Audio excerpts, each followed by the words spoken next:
It's on Reno Sports Bar and Grill. When you come to Reno's, you better come to play. Dine and have a great time any night or day. It's on, we beat the rest. A great time is on tap. It's on, northeast and west, you'll find us on the map. It's on Reno Sports Bar and Grill.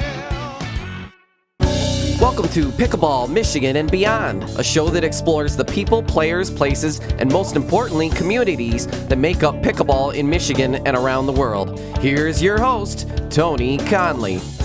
Welcome to Pickleball, Michigan and Beyond. I am your host, Tony Conley. So good to be with you again. Our producer and executive producer extraordinaire is Benjamin Robinson, bringing back a guest that we've had a couple of times before. He's a good friend, Carl Pawluk.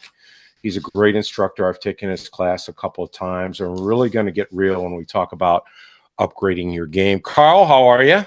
Good, Tony. How are you doing? Good. How's the summer been? Tell me what's good, what's bad, how it's gone for you.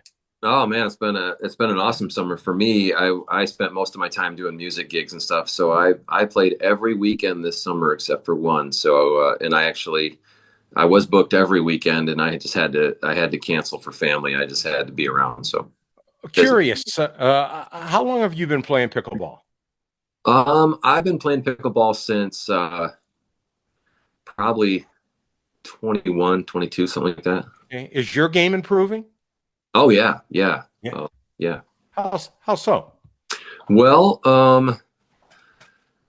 in part, paddle technology, that's come a long way. So that makes a big difference. And just recently I upgraded some paddle stuff. So but that just made my game improve, just because my counters improve. If you hit a ball at me, with paddle technology now, the counter is coming back so much faster. So that's really helped a bunch. But I drill a lot too. And so I'm guessing we're going to get into that quite a bit. And so, I drill with my peers, and we work on specific shots, specific strategies, stuff like that. Well, we are going to get into drilling. I think if you want to get better at anything, you got to practice and you got to drill at it. We're going to dive into that a little bit. But I'm going to be the sucker who's going to put himself out there. As you know, I started playing pickleball back in February. I've been playing a lot, playing with a lot of good players. I think I'm ready to step up to the next level. We were talking about being a 3.0 or 3.5 player. And you gave me a harsh reality about being a 3.0 player. And I want you to talk a little bit about what you told me, Carl, and then go through that specific definition that you had, because I thought it was pretty interesting, because I always had it in my mind that, well, geez, if you're a 3.0, you're really stepping up. But boy, did you hit me with some reality. Talk a little bit about that, if you will. Well, yeah, it's difficult because, we tend to play pickleball in our circles. And so if we're playing in a circle of people that says, yeah, I'm this rating, right? Maybe we'll use 3.5 as an example. Okay. Well, you don't really know any better. So if you're competing if you're winning and losing at a 50-50 rate, well, then according to your circle, you're probably a 3.5 level player. But if you don't dive into the specifics of what that definition actually is, how do you really know? I know I was coaching a travel team, and it was a certain level, and they went to, where did they go? They went down to Battle Creek or Jackson area and played the same level and just got walloped. So it was eye-opening that, okay, according to our circles, they're a 3.5, but if you go outside of our circles, they're closer to a 3.0.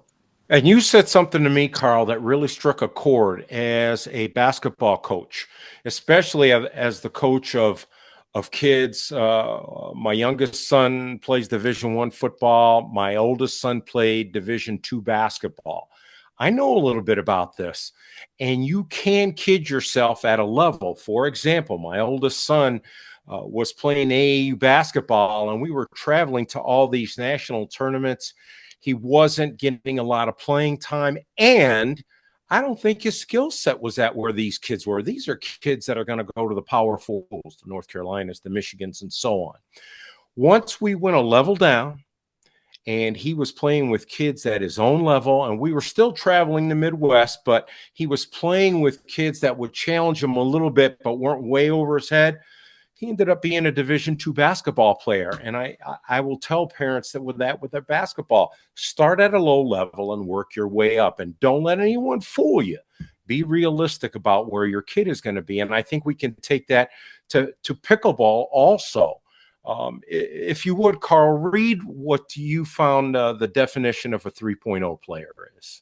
Sure, I will. And this is from the PPA Tour. So the Premier Tour gives a skills-based guide as to, okay, what is a 2.0 to 6.0, etc.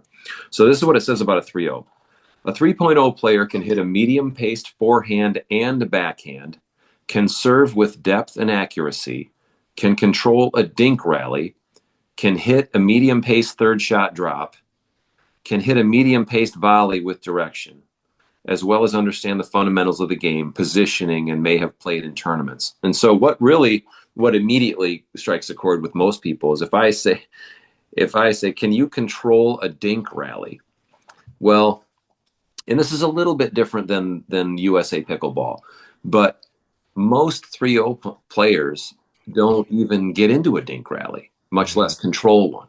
Mm-hmm. And so I think in general, we all want to be better, right? And so our pride kind of says, yeah, maybe I'm a 5.0 and really I'm not, right? And so I understand it. But when we're so subjective about what the skill is, we've talked about this at length. That's what kills open play. Mm-hmm. That's what makes classes difficult as a coach. Let's say I'm coaching a 3.5 level drill and play class. It's super popular because the bulk of players are 3.0 to 3.5, right? And so there's just a huge pool of people. Well, that's difficult. It's difficult to coach a 3.5 class, for instance, if there's a few 3.5s and then somebody that's maybe closer to a 3.0. Right. Mm-hmm. Because in these classes, the coaching isn't one-on-one. The coach sets up a drill and then partners up people. Well, somebody's paying for this drilling, but if it's a 3.5 drilling with a 3.0, the 3.5 player isn't getting quality feeds. They're not getting quality reps. And so, it's just pickleball at the end of the day. But boy, when you love it like I do and so many others, it's very important to know where you are and play in the appropriate peer level. Now, Carl, again, I'm probably not the typical pickleball player because I want to get better, but I'm a realist. I want to play against people who can really help me get better and tell me the truth. When it comes to being an instructor, is it hard to tell folks the truth, and do they take it well? Yeah, it's funny. Some people do, some people don't. People come from different backgrounds. Some were athletes, and so they've been coached before. Some were not, and that's sort of the beauty of pickleball is a lot of people can come into this without that sports background, and then when they get coached by somebody, they think it could be demeaning or whatnot. And man, my heart is to make every student the best pickleball player they can be. And so I'm just honest with them. If your footwork is an issue, I'll be honest with you about your footwork. If it's your hand-eye, I'll be honest with you about that. And so, yeah, it's difficult because people have different expectations. Go ahead. And Carl, you were talking about, I want you to share with our audience what you told me. How important is it to being a good athlete, and how much does that help you improve, especially over folks who maybe aren't athletic?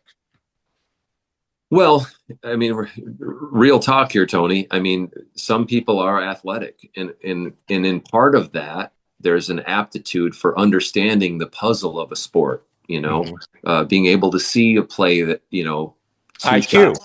Yeah, I right? mean, you've got an athletic IQ. Hmm. Now, gosh, I wasn't very good at geometry, frankly, but I'm a fairly good athlete. And so while I can't solve the quadratic equation, I can see a pickleball point develop over a couple of shots. Hmm.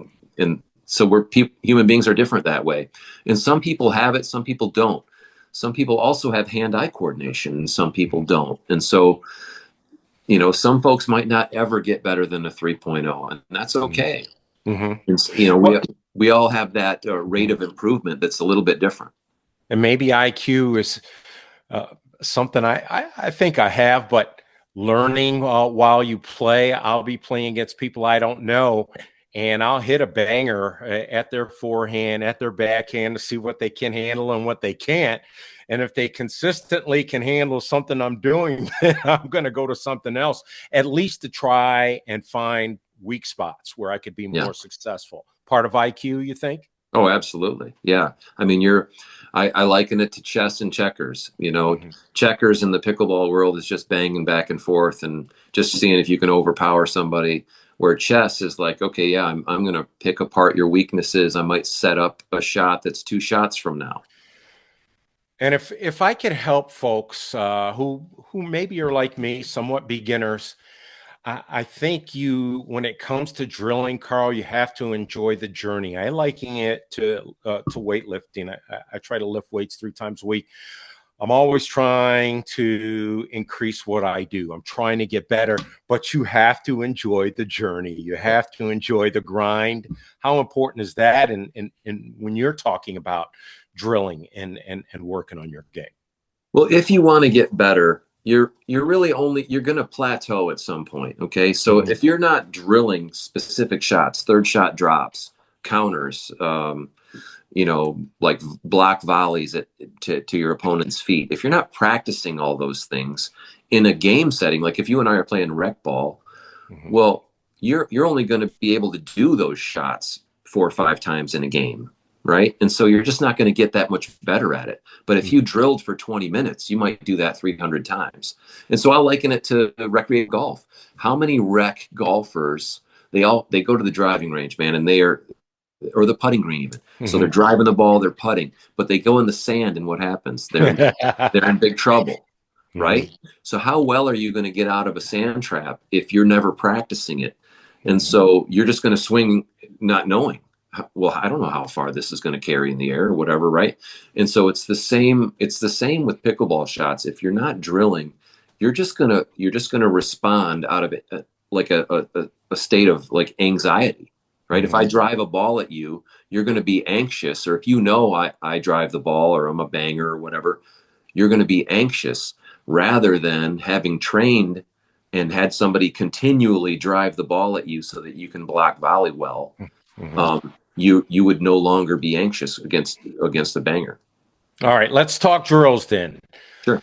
We've defined what a 3.0 player. So let's say 3.5 to 4.0 players. They want to go to the next level.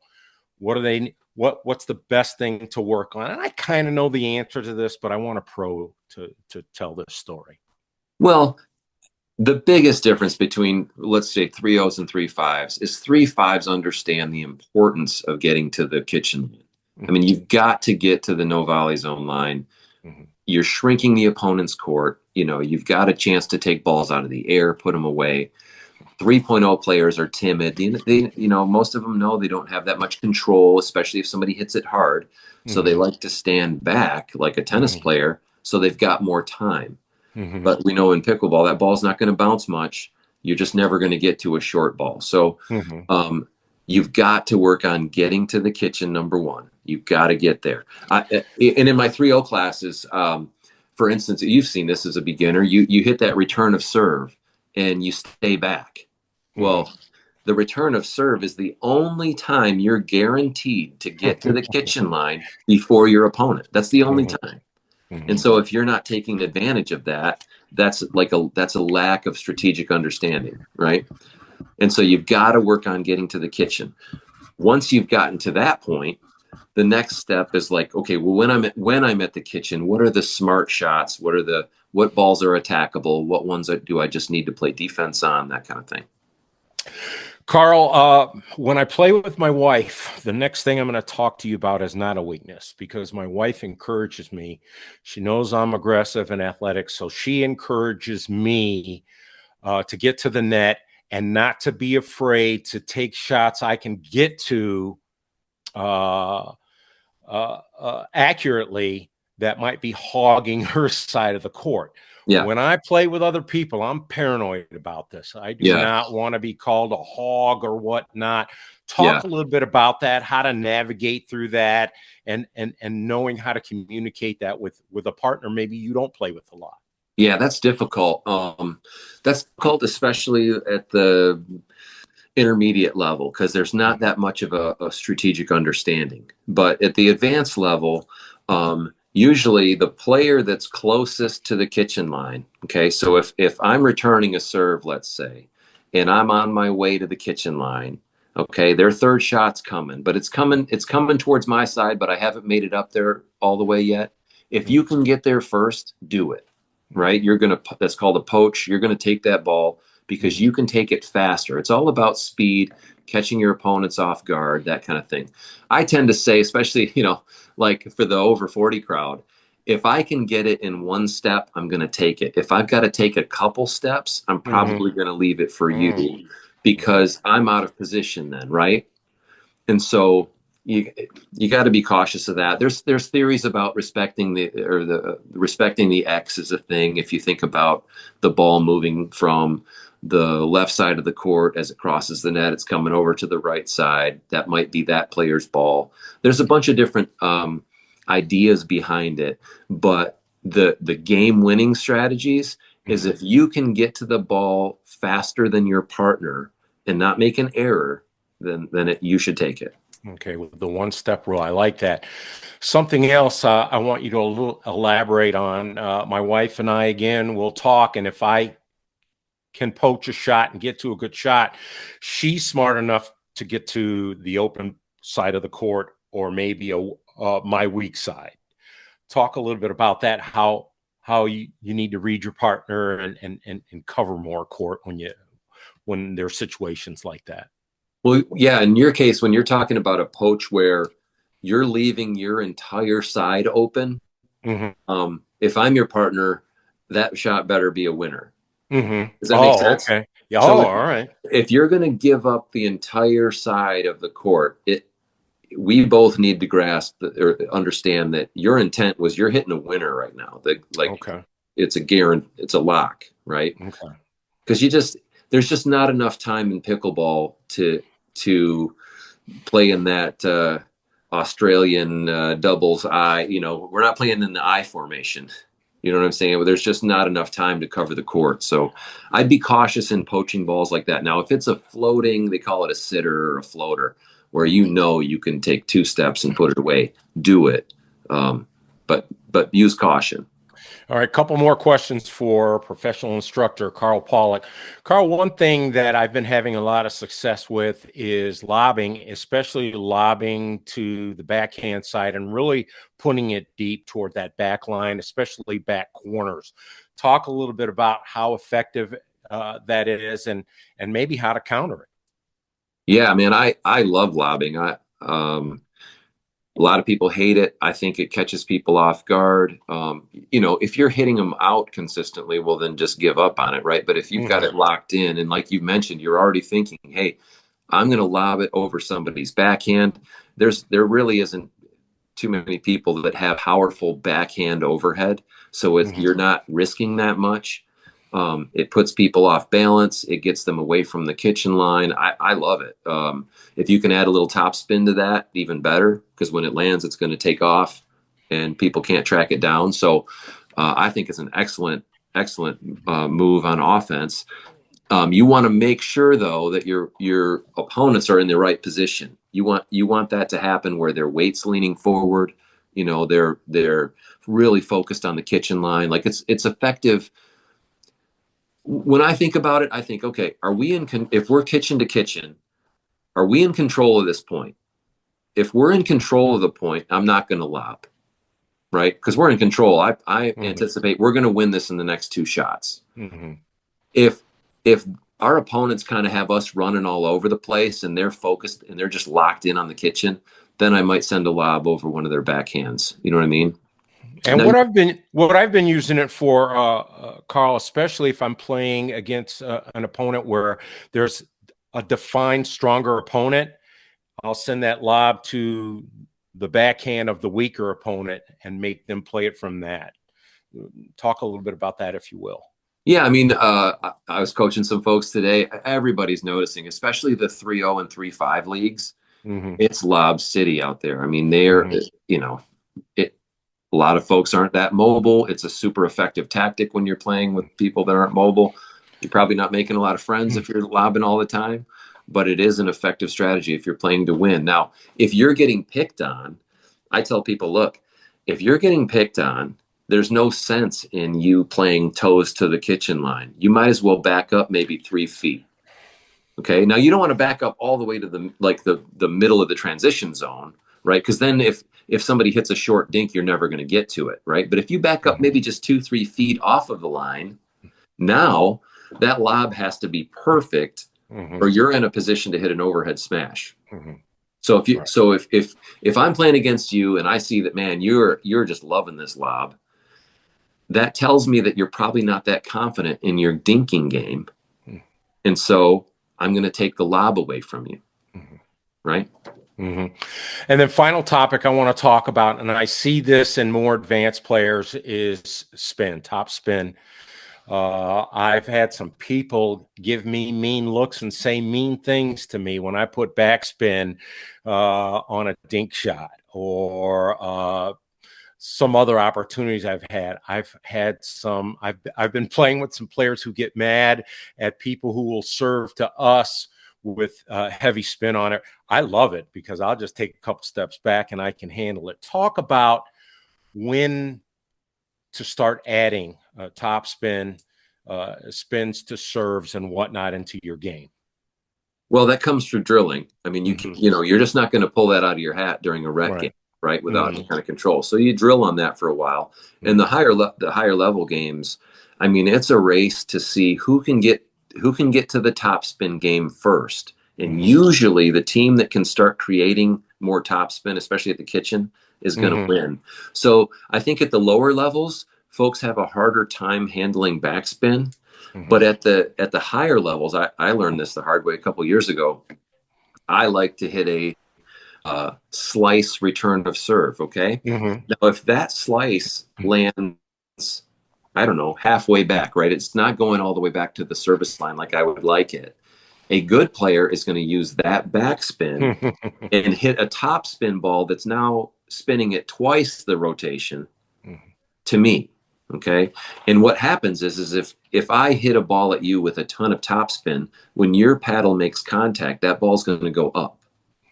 Okay. So the whole point of creating top spin is so that your opponent will start to pop the ball up more. You'll notice, like, if you hit that backspin ball, most of the time when your opponent hits it, it's going to go into the net. Right. So top spin's just used as a weapon to set up a winner. I would recommend to our listeners and our viewers that if you want to improve your game, and I've done this twice, you take a class with Carl. Carl, as a matter of fact, Julie and I are going to be getting in touch with you just about 1-on-2 classes because we want to take the game to the next level, especially learning more drilling practices. So for Carl, anyone who wants to book you and learn more about your classes and your teaching, where can they go?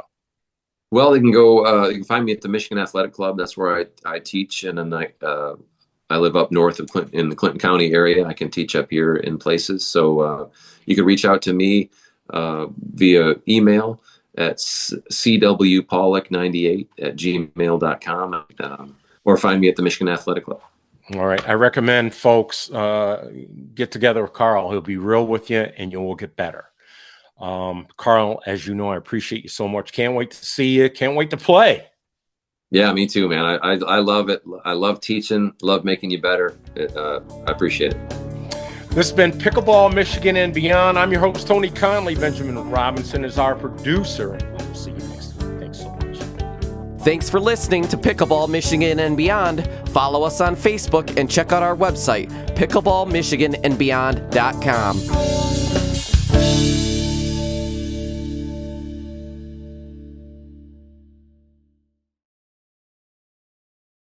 In a world where every structure tells a story, one name has been crafting narratives of success for 100 years, C.E. Gleason Constructors. For a century, we've been the general contractors of opportunity, the builders of dreams. From retail developments to state-of-the-art industrial complexes, real estate developments, and senior living communities. Our legacy is defined by the diverse portfolios of projects we've brought to life. With a commitment to craftsmanship, we've transformed visions into reality. Here's to 100 years. Let us help you expand your business. C.E. Gleason Constructors, building visions and turning dreams into reality.